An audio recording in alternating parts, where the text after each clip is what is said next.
I'm David Marsh. Welcome to Exploring the Human Journey.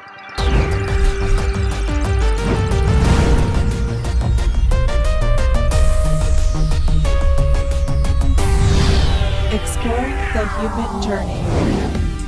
Hi and welcome. I am so glad you joined us. I have the one and only Astarius Miraculii in the house. He is a master astrologer, he's a sound healer, a master didgeridoo player, he's a musician and an author, and I can't wait for you to meet him.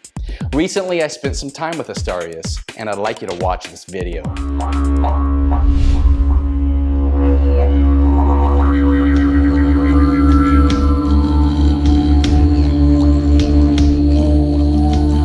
So I remember, here I was, it was January 23rd, 1973. So it's been a while now. I've been walking my spiritual path for 45 years. My rent was due. It was only 80 bucks. I had a little one-room, space. It was $80 a month. I didn't even have that. I had $30 to my name, but I had this astrological chart done. And the chart kept saying I would benefit from an investigation of metaphysics and the occult. There was an occult bookstore on the north side of Chicago. So I said, well, I don't have my rent, but I got 30 bucks. I'm going down to that store and buy me some books. I went down there and I spent $25 on books, and I kept 5 for myself. And I came back home and I started reading about 3 in the afternoon and read from 3 in the afternoon till 5 o'clock the next morning, stopping only to have a little bite to eat and to do this thing that these books were talking about called meditation, which I instantly knew how to do. It was not like discovering something for the first time. It was like remembering something that I've always known. I was at a drum circle, and didgeridoo players were there, and so it was drums and didgeridoos. And then all of a sudden somebody said, okay, all the drums be quiet, and just didgeridoos. And so 6 didgeridoos were going off at one time. So that was my first experience of a live didgeridoo. I think God wanted me to really get the message. I played the didgeridoo for about 1 year when I had this mystical experience. And Spirit called my name from the inside, says, Astarius. Now, it's not always that clear with Spirit, but this is one of those 2x4 over the head moments of clarity. And Spirit says, you're from the clan of the trumpet angels. And a light went off in every cell of my being. And I had this instantaneous understanding of why I'd had such a profound experience with the didgeridoo at that time, playing for just a year. So all of the things that I do with sacred sound is by virtue of my clan. A clan of angels who are the keepers of all the sacred sounds. They taught me that didgeridoo is not that tube that the sound comes through. Didgeridoo is the sound itself that's coming through, and that instrument is its body. Then I decided, okay, I want to do vocal harmonics as masterfully as I play the didgeridoo.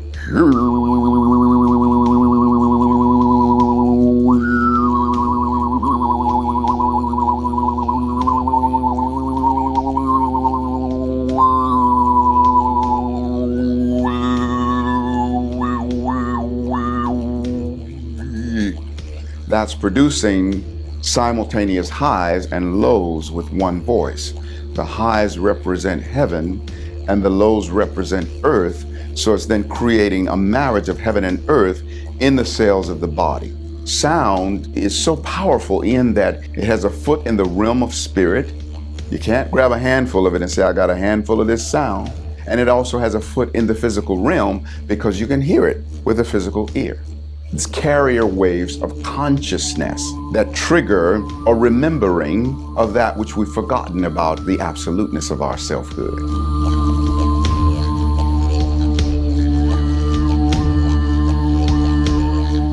Astarius, that is awesome, dude. You are the conscious king, man. You are the guy that is making it happen. Tell me about this whole thing that you're working on. Okay. Well, I received that, that you just shared. It's good. And I am, that all that you just shared based upon the fact that I walk in the reality of who I am as the all-inclusiveness of the whole universe, portaling through this individual self, Astarius Miraculii. I recognize myself as the universe. I recognize you as the universe. Nobody can do the universe exactly like you or exactly like Yep. me. I love it. And so, this journey started more than 40 years ago for me. Yep. And it's been just this amazing adventure, of awakening myself and also being the catalyst for other people awakening. Yeah. I love how you gave presents to you. You were kind of a kid running around on the streets. You didn't really know what you were going to do. What I didn't have time to give presents was you met a young lady, Yes. the Mellow Mama. Mellow Mama. You met Mellow Mama. She Yeah. changed your heart. You had Okay. a 9-month, and you go just enough for gestation. Okay. How about if I shared a poem with you? Oh, you guys are going to love this. Once upon a time, I was very, very selfish. Foolishly selfish with the gift of love. Then one day I met a little mellow mama who came to claim my love.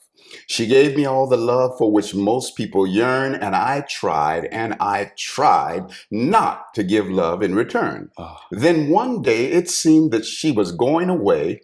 I don't mean just somewhere here on earth, but away for a permanent stay. And on that day, how to give love, I did learn, for the continuation of her presence, my heart did ceaselessly burn. On that day, I did realize Mellow Mama meant the world to me, and to think she had to almost leave here just for me to see. Through all of our relations, experiences, and endeavors, I was taught the lessons of love through pain, joy, and pleasure. And now I have learned how to truly love, and I did not know at first, for now not only do I love this little mellow mama, but I also love the whole universe. Thank you, Mellow Mama, for showing me the way to universal love, a love so deep, a love so high, a love from within and above, a love so powerful, a love so true, a love I learned through mellow you. So this is how the universe was slowing me down. Yeah. Because I was a dishonest student in the University of Life's other side of the fence. Yeah, you were running in the the roads. treacherous ghettos of Chicago. Yes. And God took care of me. But you see, I had to, I needed to come to universal love. I needed to reach this place where I could love the all that is, which is also my own self, by macrocosmic extension. And of course, I didn't understand that at that time. You just think this is all there is. I'm just me in this little ego body. Then you start separation. To learn. Getting over on people. Yeah. But you can't get over on anybody but your own self. Yeah. That which you do unto another, you do unto your own self. But you don't know that when you're beginning consciousness. I didn't know that then. Yeah. So Mellow Mama do comes unto others in. before they do to you. Is that right? Is that a street code? Yeah. So Mellow Mama comes in. I fall in love with Mellow Mama. I am pissed off with myself because I don't want to feel that way. Nope. I feel like, my emotions are going to be overrunning my logic and that type of thing. But basically, it was the Creator's plan to slow me down enough by way of human love so that my heart could begin to be made ready for a universal love. And the relationship with Mellow Mama lasted for just 9 months, a period of gestation. And then it was done, and I just catapulted onto my path. Yeah. And then I love how you give presents too. You're like, well, the rent's due. I don't have rent, but I do have enough money to go buy some books. I'm like, what? After you bought the books, what happened? Did you get kicked out? Did you ever make rent? Well, no, I came home. Well, first of all, I came home and read from 3 in the afternoon until 5 the next morning, and my whole life changed. Yeah. And I understood all of the things that I was reading in the book. And then eventually, money began to flow, and I didn't get kicked out. Oh, good. I was able to pay my rent, and it was just an amazing experience for me. It was also an experience of being a hermit, every day for a long time. It was just getting up, reading, meditating, doing affirmations, doing prayers, from the time I awakened to the time I went to bed. And it was just this amazing journey of awakening for me. Yeah. And I didn't know anybody that was doing those kind of, because I came in through books. I didn't know there was such thing as a unity church or a science of mind church that teaches these principles. Good Ernest Holmes material. I love it. Precisely. Precisely. And, then came to find out there was this unity church. Reverend Johnny Coleman, who was a very famous, she's passed on now, but a unity minister, had the biggest metaphysical church in Chicago, and came to find out, it was literally like what? maybe a 10-minute drive from my house. Oh, wow. So Yeah. it was close. Yeah, it was very close. And so you were able to find community then there. Yeah, a lot of community, a lot of people that were working with the same principles, and and then it became more of a nurturing experience of being able to share with people that were of the consciousness that I'd come into. Because prior to that, the only people I had to share with was these women that would come and visit me, and their men were treating them horribly. And I would hold their hands and do this breathing technique and transmit energy to them, and that kind of thing. And sometimes they would sit and listen to the principles I had to share. So that was my only communion, and I had, after I, did all that reading that night and came onto the path, I became a celibate also. What? Oh my God. That's crazy The talk. minute they found out I was a celibate, it was after my sacred behind, I tell you. And I was serious to my celibacy, But, it's like, if you want, you don't tell a woman that, when they say, oh, there's no men celibates, no such thing. Wow. And, whenever you position yourself as something that is not available, you want it all that much more, They're looking for somebody to help them. Yeah, so it was their an interesting journey in Yeah. that respect, but I honored my celibacy, and it was beautiful to be able to share these spiritual principles that I was coming into, because they were the only people I had to share them with. Yeah, so you don't want to lose your chi. You wanted to keep it, or what was the reason for your celibacy? In terms of, all these different books were talking about celibacy, and I think I just needed to have that experience, because I'd always been a person with a lot of sexual juice, and I think it was just important for me to experience a vacation. So it was like a pendulum swing. From one extreme to the other then. Okay. Yeah. Are you still in that paradigm? Oh, the celibacy? Oh, no. This guy is available. What's up? Well, I got sacred use for the juice. Yeah. And also the other thing, This is that was amazing. Is that I see sexuality in a different way than many people see it.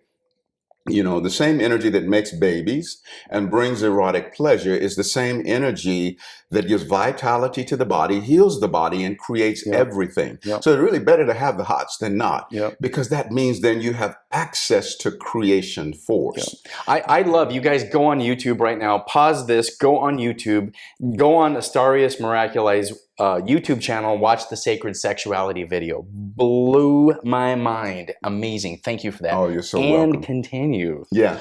So yeah, and I think celibacy is a wonderful thing if that's the path that one chooses. The wisdom, however, is in, let's say hypothetically, when and if I choose a path of celibacy, that I recognize that that is an applicable and appropriate path for me, though not necessarily for everyone else. And I think that's where many people get snared and trapped, is that they'll choose a path and feel like everybody else should choose in like measure. This is the right way. Yeah. And it doesn't work that way, because it's different ways for different days, a living blend of changing trends.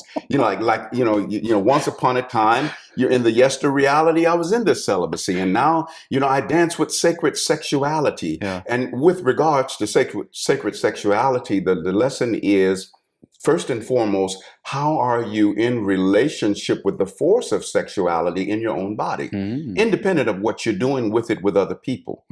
First, it has to be a healthy relationship with you and that energy. So that means even when I'm not in relationship, I still welcome that energy into my body. I welcome desire into my body. And when you're in the healthiest relationship with sexual energy, then intense sexual desire with no outlet to be with another person physically becomes its own form of fulfillment, because it reminds you of your access to creation force. Ooh, that's good. Give presence to that universal cosmic explosion of love and creativity. I've heard people talk about a Sophia energy that created the universe, and it's an explosion of sexuality, of creation. Kind of give presence to that. Well, if we were to look at the creation story, so in the creation story, or one facet of it, it says, so God created the heavens and the earth was without form and void, and darkness was upon the face of the deep. And the Spirit of God moved upon the face of the waters, said, let there be light, and there was light. And in the whole creation story, what you hear is God said, let there be. And then you hear this answer that says, and there was. So what is that? Well, first of all, the Spirit of God moving upon the face of the waters, I feel, was the Father God moving upon the body of the mother. Oh. And the Father God said, let there be light. Yeah. And the Mother God said, and there was light. Now, as above, so below. Man releases his seed into a woman, and he says, let there be a baby. After the cycle of 9 months, when the water breaks, Mama says, and there was a baby. Yeah. So even man moves upon the face of the waters. Yeah. And then, of course, the waters are also symbolic of the very beingness of femininity, of the mother. You know, anytime we create anything, we have to first and foremost move upon the face of the waters, meaning that we then engage our emotional body, because the fuel of our thoughts is the emotionality that propel them. The lifespan of a thought is determined by how much emotional energy that thought is released with. Energy, emotion. Energy in motion. Motion. Absolutely. I love that. Yeah. And so, you know, we see that, you know, and I feel that it was Father and Mother God coming into sacred copulation and then giving birth to the universe by virtue of the cosmogasm. The cosmogasm. I love it. Dude, I was raised in this fear-based construct that said sexuality was wrong, it was bad, and it was taboo, and there was so much shame put upon it. And as we grow in consciousness, we realize that's part of the human experience. It's part of the universal experience. It's life, it's creativity. And you know, even comes in the chakra system as the foundation of who we are energetically. Well, how could it not be, in that we've all earned our incarnation by virtue of the copulation of our parents? So an energy that is the very impetus and means by which we are able to come into embodiment, how could that not be a wonderful energy? How could that not be a benevolent energy? It's the twisted definition of human beings that is placed upon sexuality, you know, which is incidentally a form of abuse. To have negative feelings towards sexuality is to engage in sexual abuse. Yes. Because we have an abusive attitude toward a benevolent energy. Yes. You talk about telling children that sex is wrong and their bodies are wrong, how it's a form of child abuse. It's sexual abuse. Just like little boys, you know, this crazy thing that little boys were told, if you touch yourself, you'll go blind. I don't know if you ever heard that one, but that's a crazy one. You know, to say such a thing. When you're in junior high and your buddy has to get glasses, we're like, ha, ha, ha, we know what you're doing. And so, you know, and then also when a parent finds their little child self-pleasuring and then they spank them or shame them, and they're just having an experience of self-discovery. You know, and it's innocent. That's why, I mean, because the child is the epitome of innocence. That's why they can do that without a second thought until there is this projecting of negativity onto them by the adults. That is so good. How does a well-rounded person look at relationship, look at sexuality, look at monogamy, look at marriage relationship, look at open? How do you frame that in consciousness? Because I'm looking at paradigms of anything that has fear, and I want to get rid of the fear. So how do you place the sexuality in relationship with another? Well, you know, it's a matter of what the choice is between the two people who are in relationship.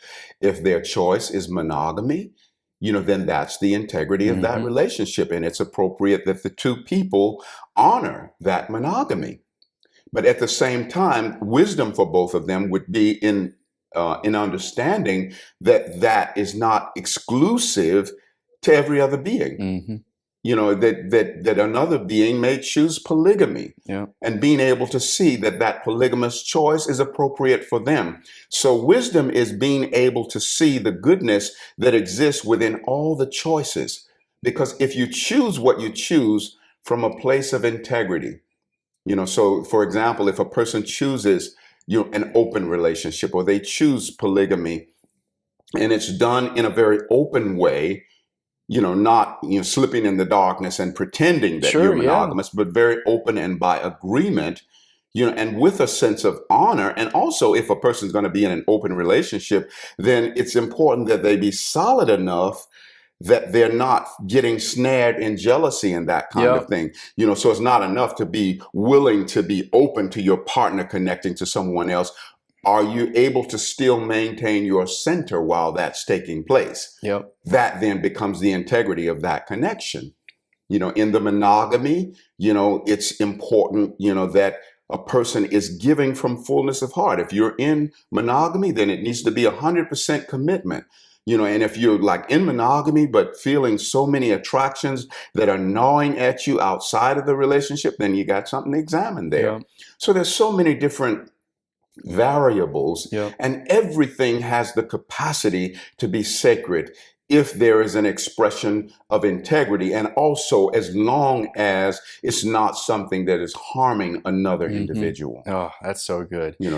In the progress of the soul journey that we're having, give presence to the fact that this is the Leela, the divine game, being shielded by the Maya, the illusion. Give some presence to what the divinity is within us, what that whole process, what you think this whole thing's about. Well, we are that part of God, Goddess Absolute, of divinity. God, Goddess Absolute. I love it when you say that, dude. That chose to come into physicality. Now, prior to this physical journey, we knew in our celestial awareness that we were probably going to engage in forgetfulness. We knew that.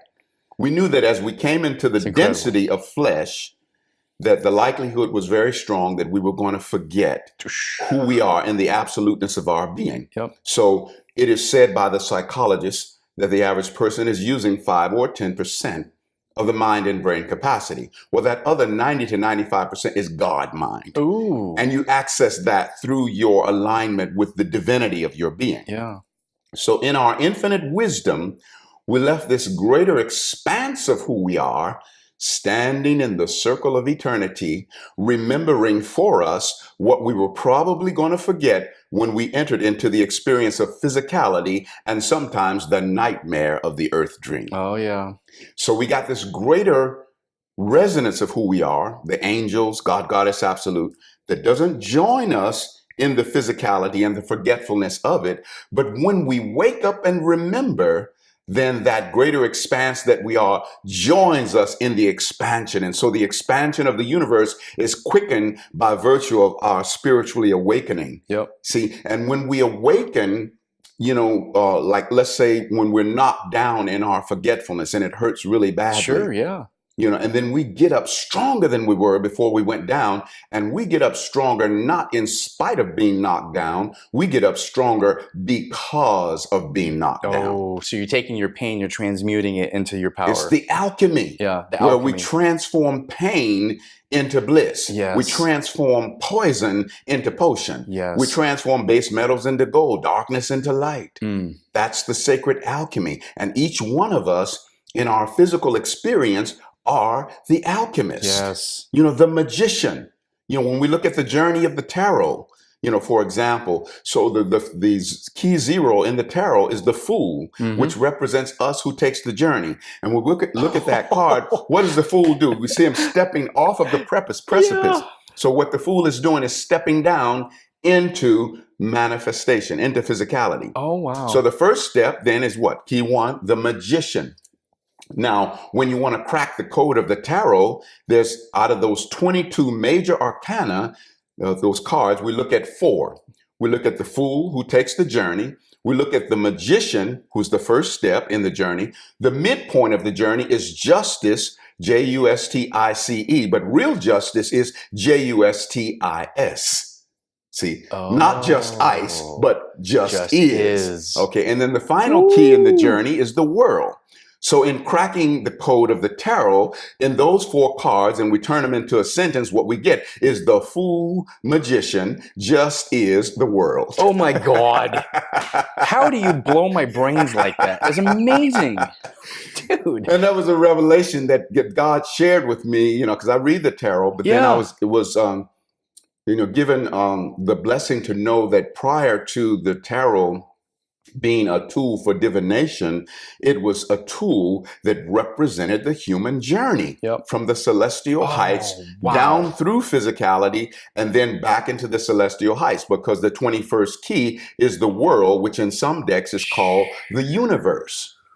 You see? So the fool steps down, becomes the magician, the alchemist, you know, the shaman. You know, what is shaman? God in a body. Everybody's that. Everybody's not in the conscious awareness of it, but everybody is that. Absolutely. And then, you know, when you get to the midpoint and you let go of the just ice, which is where the judgment is, and you come into the just is, everything just is. It's not good or bad. It just is.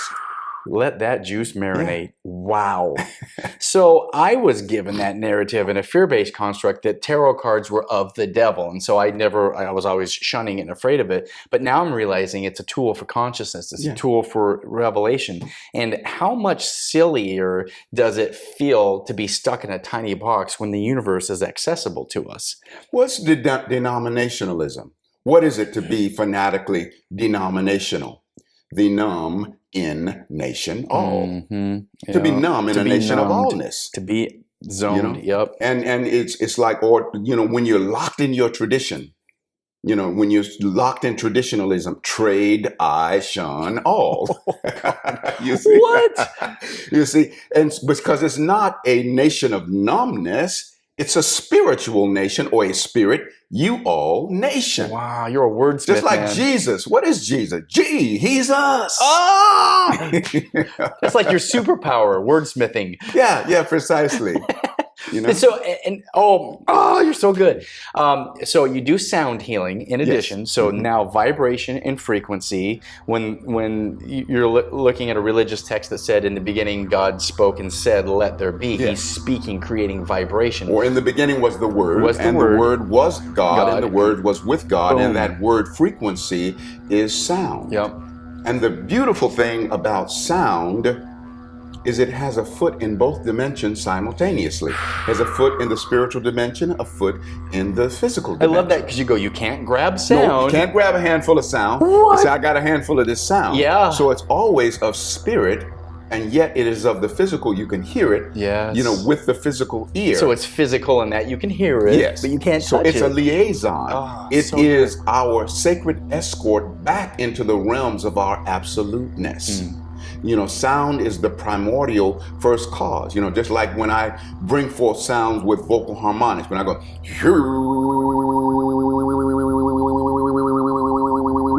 you know, the highs and lows represent the heaven, high, low, earth, you know, creating that marriage of heaven and earth within the cells of our being, calling us home to our absoluteness. Because when we're working with the frequency of sound, they're carrier waves of consciousness. You know, like that very sound that I just produced. If it's, whether it's a low or it's,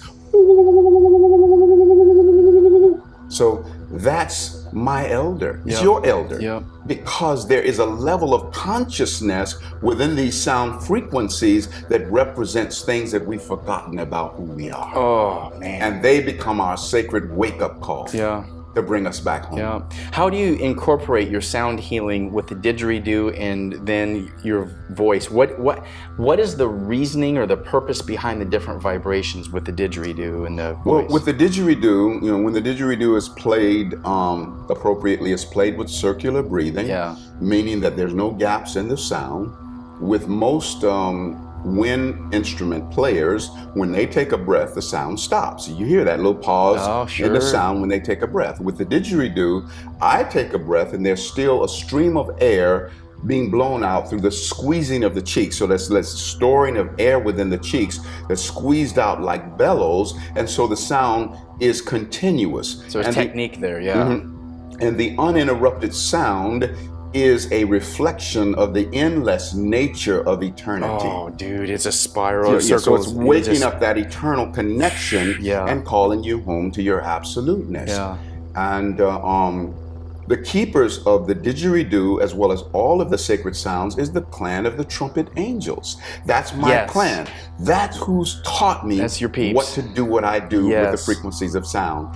And I was 1 year into playing the didgeridoo at a friend's house who's a beekeeper, with my beloved by the beehive, standing behind her, playing the didgeridoo into her back. Spirit calls my name from the inside, says, Astarius. I answer, I said, yes. Spirit says, you're from the clan of the trumpet angels. Wow. A light went off in every cell of my being, and it was like such a powerful realization of why this instrument was so powerful for me. When I finally stopped playing on her before I can tell her what I'd gotten, she looks at me and she says, oh my God, I just seen the biggest angel Deva I've ever seen. Wow. God gives me the message in two different ways. Let me clairaudiently hear. I'm from the clan of the trumpet angels. Clairvoyantly showed her the angel. So they taught me they're the keepers of the didgeridoo, the keepers of all of the sacred sounds. See, before there was an earth, before there was a physicality, that there was even a need to have an instrument like this to play, it's a celestial reality of sound in the higher realms. So they're the keepers of all the sound, that which is produced with the guitar or the harp or the flute. See, and so this is not didgeridoo. Didgeridoo is a sound coming through it. I love when you say that. You see, the piano, that thing with the keys, that's not piano. Piano is a sound current emanating from it, and that thing with the keys, that's its body. That's how sound achieves incarnation through instrumentation that we then produce these sounds with in the physical domain. But there was a time before physicality where all of these sounds still exist in the celestial realm. And the clan of the trumpet angels are the keepers of all of that. And that's my clan, and that's why I'm outrageous with the frequency of sound. No, it's good. You do live performance, and then you do healing with it. And then I had the physical feeling of, as the didgeridoo was, I could feel the vibration of the sound and just the energy coming off of it. It was very powerful. How do you incorporate that as far as healing? Is it a chakra? Is it a shamanic Well, I play directly into the auric field, directly onto the chakras. When a person is experiencing that, they feel themselves as an extension of that vibration. So literally a person is feeling themselves as not just physical presence, but as vibration. So vibration meets physicality, which then means that the physical being begins to be accelerated in vibration, which is one of the reasons why after the session a person feels light and floaty, because they feel this connection to spirit. And there has been this acceleration of vibration, within them, that is brought forth through the didgeridoo. And for me, because when I play that instrument, first thing I say is this healing is given to you and me and every being and all existence included in helping in the healing. So every single healing is all inclusive of the whole universe, even under God, Goddess Absolute. So whenever you have an intention that is all encompassing in that way, then all of the beingness that exists in the oneness of the wholeness has got you back on that intention. So you're backed by the universe. So you're healing one small piece of the whole. Yes, but that which is done unto the drop is done unto the ocean. Because the ocean and the drop are the same thing. One and the same. So if you're going to resent the drop, well, by extension, you're resenting the ocean. That's why we can't afford to resent any being. If you resent another being, you resent God, Goddess Absolute, you resent your own self, because you can't separate being from being as you can't separate life from life.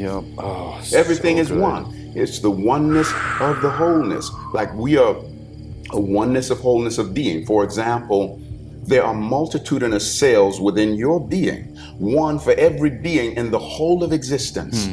You have a cell within you for every man, woman, and child, for every angel and ascended master, for every ocean, mountain, and stream, every mineral, plant, and animal, every elemental, star, and galaxy, because you are the master soul who is the microcosmic container of the macrocosmic all that is. You are a soul in the body of the universe, and the universe is a cell in the body of your soul. Oh my God, that's amazing. I can't believe it. So that's why you want to walk in the all-inclusiveness of who you are. Because the universe that you are does not doubt. The universe that you are is infinitely confident that you can make it all happen. Yes. The universe that you are knows the importance of loving every being, because the universe that you are knows that in loving out there, it is simply loving your own self by extension. Yes. Oh. That's why I love all beings. Yeah. It's me by extension. Yep.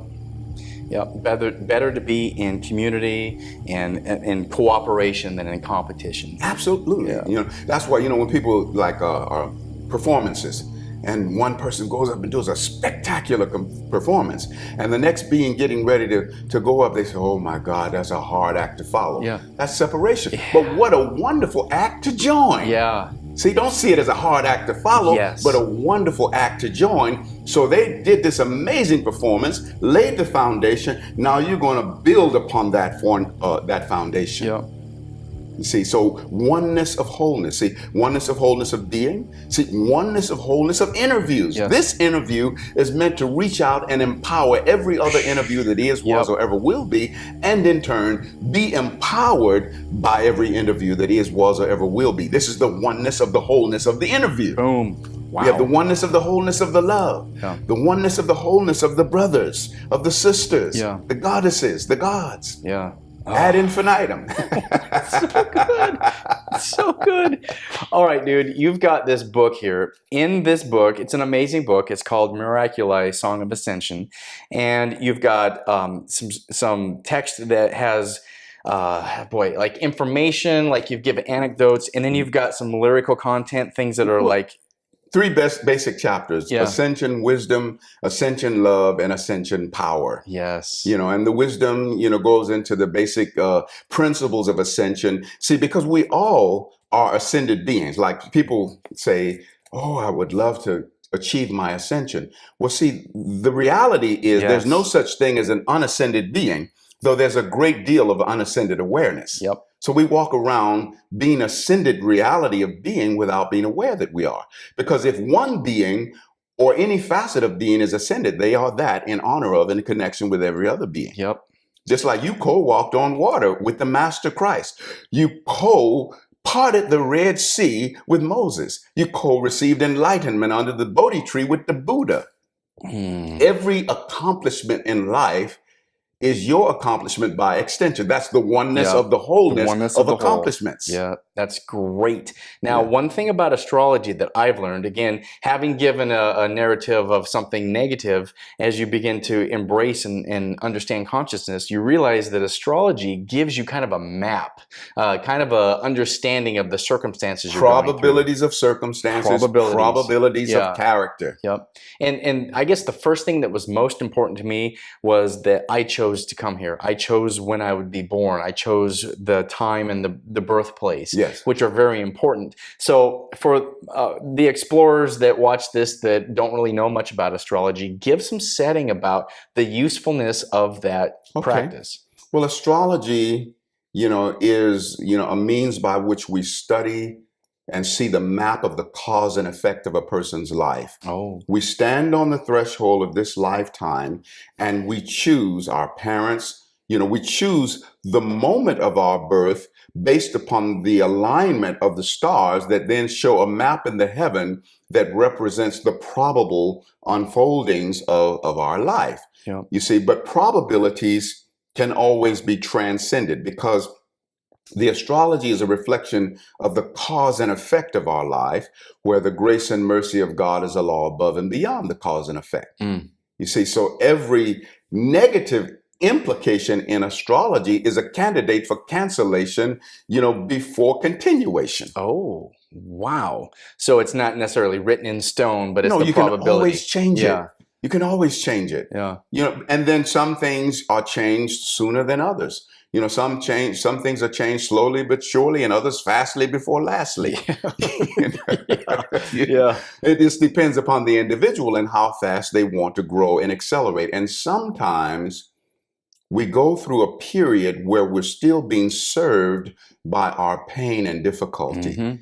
This is why many people were in the presence of the Master Christ, but didn't get healed, and they needed healing, and they were up close and personal with the Master, but they weren't ready to let go of their stuff. Oh, boy. I don't care how powerful you are as a healer. Yep. If you're dealing with somebody that's not ready to let go of their stuff, you cannot effect healing for them Yep. because you cannot supersede their free will. Yep. Oh, that's good too. You see? So with the astrology modality, you said that was your oldest modality. Yes. The thing that you've done. You started learning that we're here for purpose and there's probabilities in our life, but there's some sort of a plan that we have instituted ourselves for something.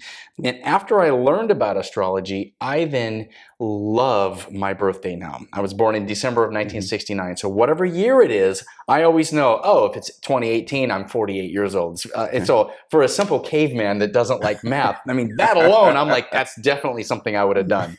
And I like the fact that the age in which I am gives me the ability to have decades and look at my personal growth and then my spiritual growth. And I think that I probably had some sort of a thing where I was like, ooh, I'm going to be raised in this tradition for a while. And then at some point, I'm going to play hide and seek and go, okay, now I'm going to seek because I've been hiding. Right. And I love that. So people that were born, I mean, I know so many people that go, hey, I didn't choose to be here. My parents had a thing one night and next thing you know, I come here. I didn't. We're always choosing. They walk around angry. They're like, because it says what? That which a man sows, he also shall reap. Sure. So we're always sowing, and we're sowing our future and reaping our past.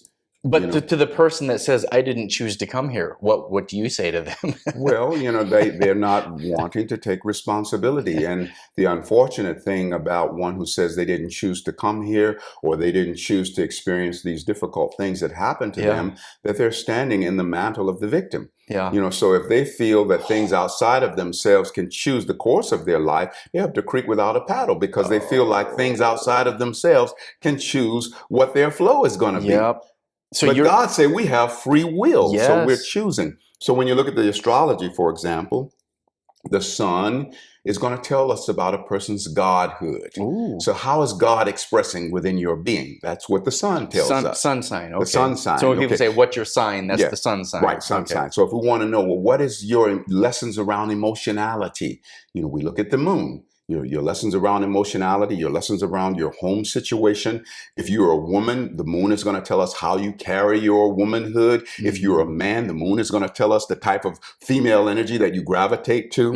It certainly is the energy of the mother as well. If we want to learn how is the person going to use their mind, we look at Mercury. It tells us about how they use their mind, how they engage in articulation, whether or not there's challenges in that relative to how the planets are interconnecting with each other. We want to see how one approaches the love experience or relationship. We look at Venus, one's pattern of desires. We look at Mars. Mars also tells us about one's sexuality. We want to learn about a person's philosophy in life. We look at Jupiter. We want to learn about a person's sacred labor, their duty, their work. We look at Saturn. Oh. And then, what sign all of these planets are in, and then what is the relationship that these planets are having with each other? What kind of conversations are they having with each other? Are they able to communicate with each other harmoniously, or do they communicate with each other argumentatively? Yeah. You see, and so that's what the astrology then shows us. So when I'm doing a reading for someone, and let's say I see a spot that represents some would-be difficulties, I will outline that and I'll point that out. And then, okay, what do we do here to help you transcend this?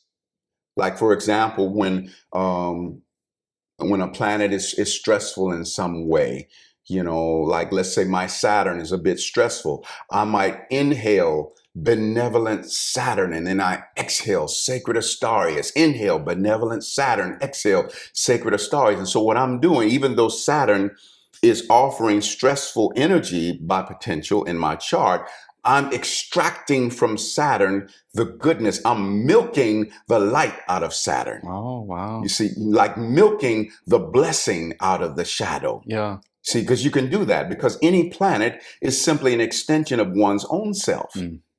And so when we see a planet that is operating difficultly, okay, that represents a facet of my being that is a bit stressful? How do I bring this part of me into harmonic convergence with harmony, Oh, it's good.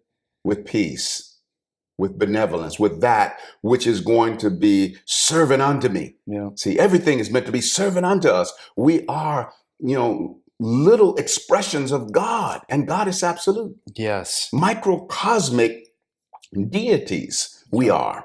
So for the people that want to have a more developed understanding of who they are and what their astrology chart is, how do they contact you via your website? Well, they can contact me via my website, Yeah. which is astarius.com, Yeah. astarius.com. They can reach out via my personal line, which is 928-254-9535. And then we start from there. There's also a ton of information on my website, which is different sessions that they can choose, because, I can do an exclusive reading, which is always going to be a psychic astrology reading involving the tarot, astrology, and then what I intuitively get, a little bit of numerology, and then some people choose the creme de la creme of my offering. And that's when I do a reading healing combination, which is really powerful, because we do the reading first and whatever the issues or blockages are right on the surface. And we go from there into healing transmissions, which then begin to clear those blockages. Oh, dude, that is awesome. So I haven't done mine yet. I definitely want to schedule that with you. I'm looking forward. Because that is so important to have some understanding of the things that are within you that motivate you. I've had some light experiences, with astrology, even understanding that the Sagittarius sign is a fire sign. Oh, that must be why I have a drive and motivation and things like that. And then understanding about consciousness and being aware of spiritual things. I'm like, wow.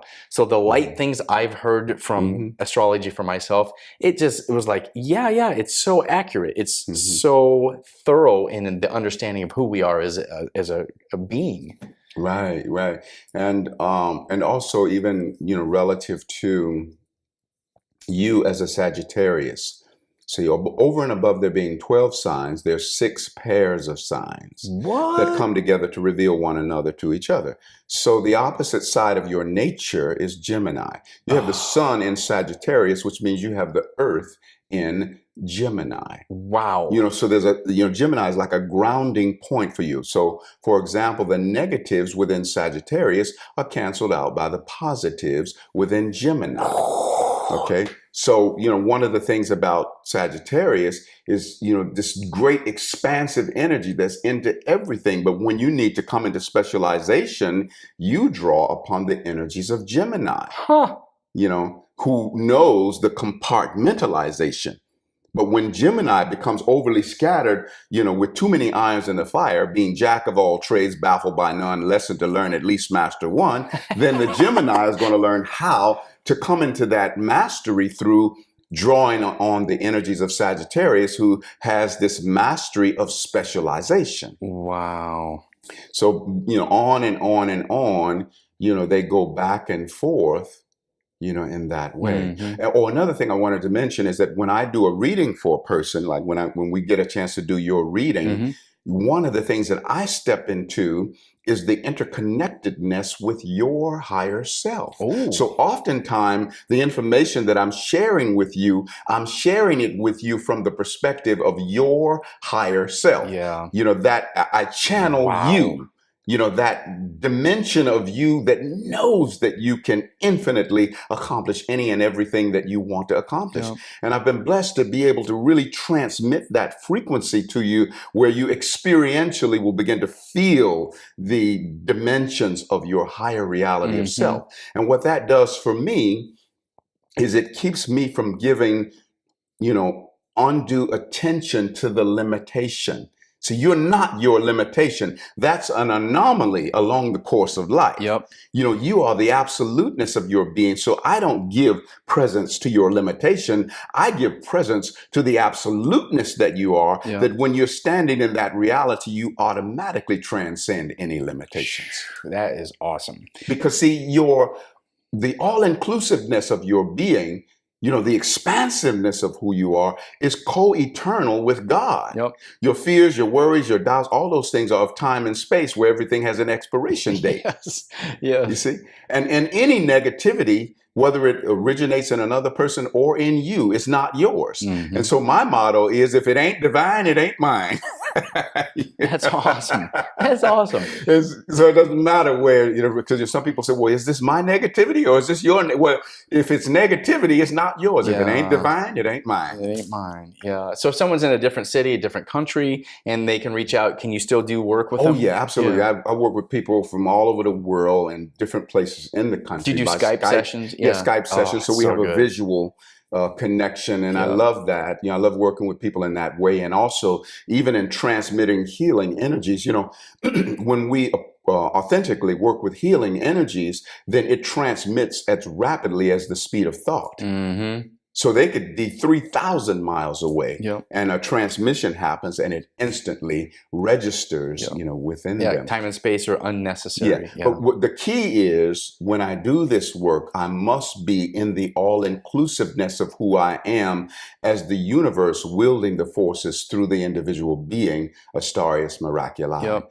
So many healers get tripped up, and even those that get drained when they do the work, it's because they feel that the energy is coming from them individually, rather than coming from the all-inclusiveness of who they are as the whole of the universe, even the God, Goddess Absolute, portaling through them as they do the work. Like you're the conduit of. Yeah. So, and yes, you are the conduit, and you're also the absoluteness coming through the conduit. Because some people will say, well, no, it's not me, but God. But who are you but a facet of God? It's part of the same. Yeah. So it's all the same. Yeah.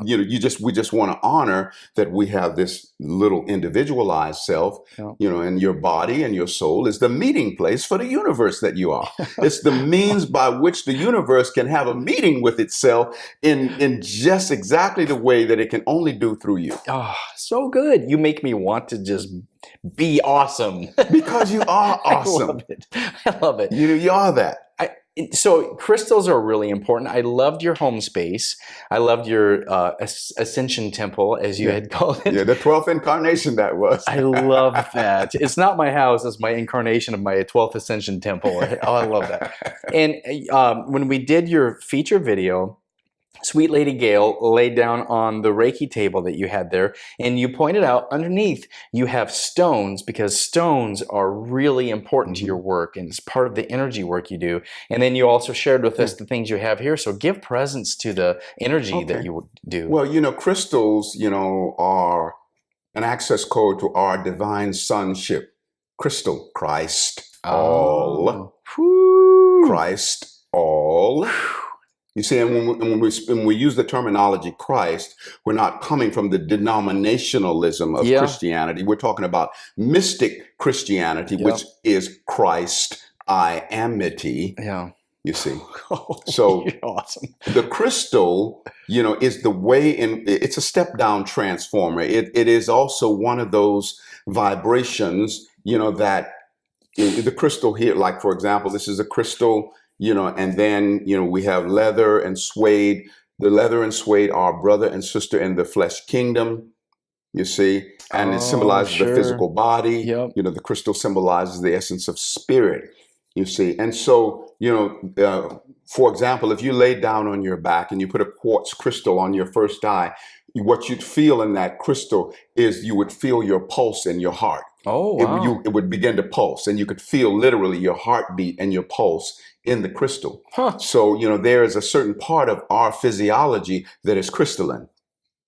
So this is an extension of our own being. And again, a means by which we can make a connection to that Christ consciousness within us. When, like I said, he's us. Okay. And I remember many, many years ago, I was at a church and the choir was singing. They were singing about Jesus. And then all of a sudden I heard, he's us. Oh, so good. Or just us. Just Either us. way you look at it.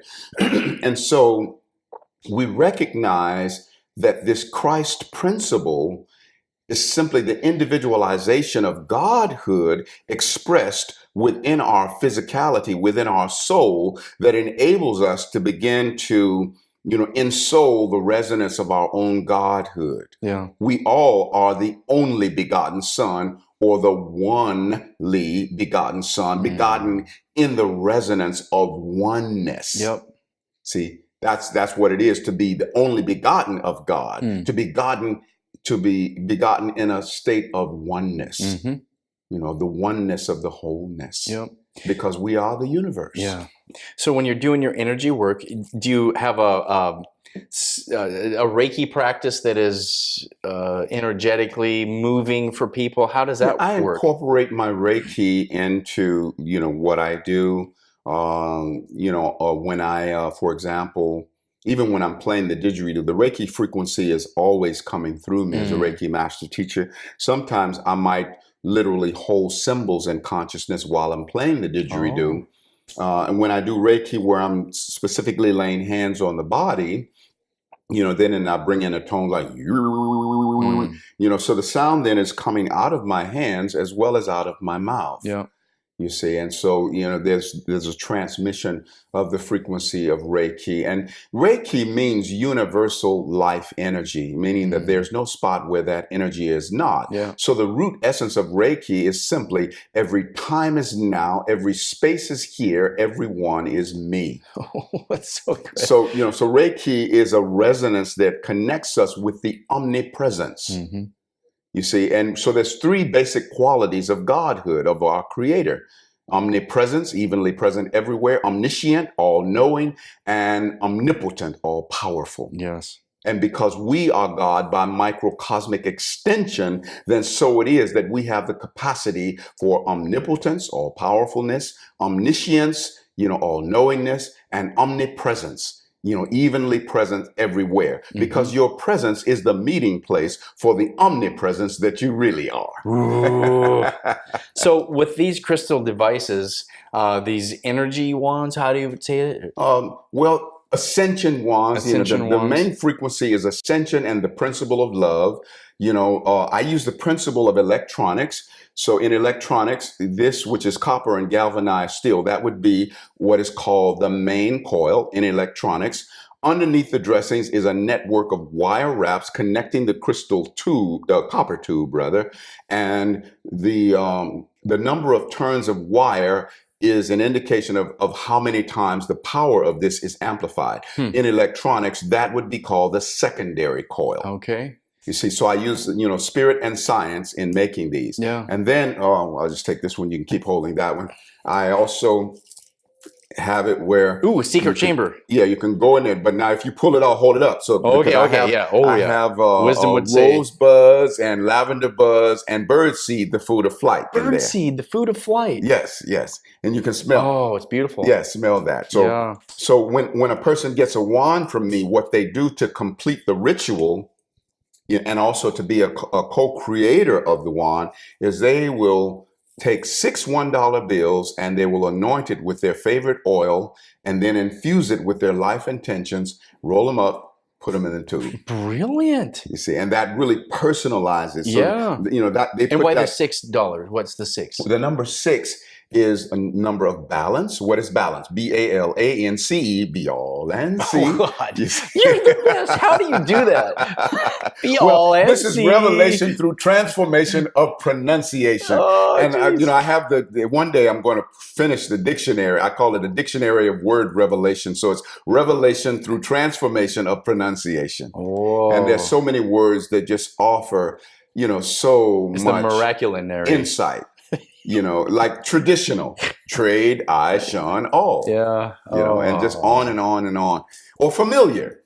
When you're familiar, what? For me, you are. Oh my God. I don't know how you do that. That's really good. So what does a person do with this? Well, they can, when they place the stone on their first eye, or the antenna, there's a different feeling with each one.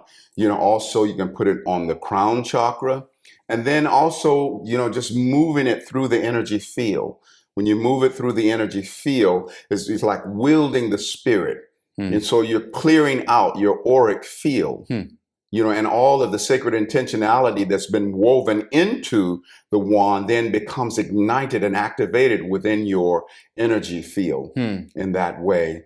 and I put so much energy into these. When I make them, I sing and I chant into them, and I call forth the infusion of the moment that the whole universe was created to also be harmonically converged within it, like the feeling that God is absolute had upon the creation of the universe. Because see, we all have access code to all of the great mysteries because we are a microcosm of the macrocosm, or we like that holographic God presence, because the hologram carries the essence of the whole. I love the holographic explanation of the humanness, whether it's the energy, the fingerprints, the vocal, the astrology, the numerology. It's all showing the like fullness. The body, for example. So we could take one cell from within your body. It could be a cell from the eyebrow or a cell from the big toe, the belly button. And we could recreate your whole body. Incredible. That's cloning. That's how they do that. One little piece of DNA from anywhere within the body carries the entire genetic blueprint of the whole body. So likewise, your soul in the body of the universe carrying the entire celestial blueprint of the entire universe. If the blueprint for the universe was lost, it could be recreated through any one of us. Wow. That is intense. Your music is amazing. I have had the opportunity to listen to it, and it has this resonance. It's just it's didgeridoo, it's vocal, and then sometimes you have some other instruments that you put along with it, and it's very meditative. How do people take your music and use it for optimal results? Well, one of the things in the last 4 albums that I've done, I've also incorporated binaural beats in them. And even embedded spirit rap. Spirit rap is my most celebrated track, and many people will know what I'm talking about. Someone says, I invoke, decree, and dream awake the full cellular ascension of my, and it keeps on saying, I invoke and dream awake. Well, many people say that has literally saved their life. So I always, these days, embed that, subliminally in there. So you don't hear it on the surface, but it's in there. You feel it, along with the binaural beats. Binaural beats is like where we have one tone in one ear, slightly different tone in the other ear. The relationship between the two of them creates a baby, which is the binaural beat in the middle. Right in the middle, So if you had 300 hertz in the right ear, 295 in the left, then the difference between them is 5, and so that becomes a binaural beat, 5 hertz in the middle. You see, and so it's like taking two distinctly different tones, bringing them together in sonic copulation, and they make a baby. And that's the binaural beat. Nice. I love it. So when people get your music... So if they do headphones, they can listen to it. Headphones is going to take them the deepest, even though it's also very powerful just listening in general. And there's so much powerful intention, that has been woven into it. And so there's a lot of transformation available through the music. And I feel so much sacred pride around the creation of it. And I know that when I create, I am not only creating individually, I'm creating all inclusively of the whole universe. See, I know that the universe co-creates within me everything that I create. I know that God, Goddess Absolute, co-creates within me everything that I bring forth. I am cellular co-creator of all that is created. God, Goddess Absolute is cellular co-creator of all that I create. And all creations are created by virtue of universal accompaniment. Because whenever we create, when you work with your videography, the whole universe is working within you. It's that when you bring awareness to that, that it becomes bigger. That's beautiful. As we are getting near the end, I want you to describe some of the accoutrements that you're wearing, the symbology of some of the rings. Tell me about the things around your wrists. Okay, so these I have quartz crystal skulls. The little skulls. Yeah. Okay. And for me, the skull is mansion of consciousness. Some people see skulls from a premise of death, like skulls and crossbones. And of course, that's one facet of seeing it. But, the skull is the house of the brain, or the mansion of consciousness, I like to say. So that's the context in which I am in relationship with the skull. These on the left, you specifically see the skulls looking this way because I receive energy through the left. On this hand, they're out that way because I project energy out through the right. Brilliant. And then amethyst, I'm Aquarius, so the amethyst is is like my resonance, is like my birthstone. Astarius in a way. Aquarius, okay. And so, it helps to facilitate crystals, Christ, all, facilitating the energy flow that moves through and passes out of the hands. Here I have moldavite, in lift this that up ring. so that camera can see it. Moldavite, here. And then this is Horus, in Egyptian mythology, the hawk-headed god, and over here I've got my 7 diamonds that was taken. I made this ring from 3 different rings that I had and had it all encompassed in one ring. Oh, cool. And then here, this is a wonderful smoky quartz, and I've never seen a cut like that. It's like a rainbow. This is really just an awesome cut. And then it has the Tibetan dorji symbolized on the side in there. And here I have a lion's tooth, which is my my power animal, and that's azurite. And then this is aqua aura, which started out as clear quartz, and then there was a layer of pure. Well, first of all, the quartz was heated up very hot, and then there was a layer of pure gaseous gold infused on it, and the relationship between the gold and the clear quartz makes blue babies. Wow! Because it's the clear gold and the clear quartz and the gold coming together that made it turn blue and iridescent purple. Oh, it's incredible.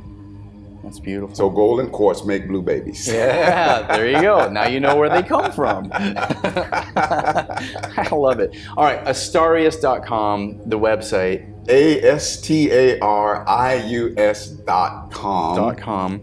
And private line, if you want to give me a call, 928-254-9535. And I am here to empower you. I want to empower the whole universe because that's taking care of my own self by extension. Yeah, and this is how you support yourself with your work. Absolutely. Yeah, you're a practitioner of this. Yeah. Support people, support Astarius, support people that do their craft at bringing consciousness up.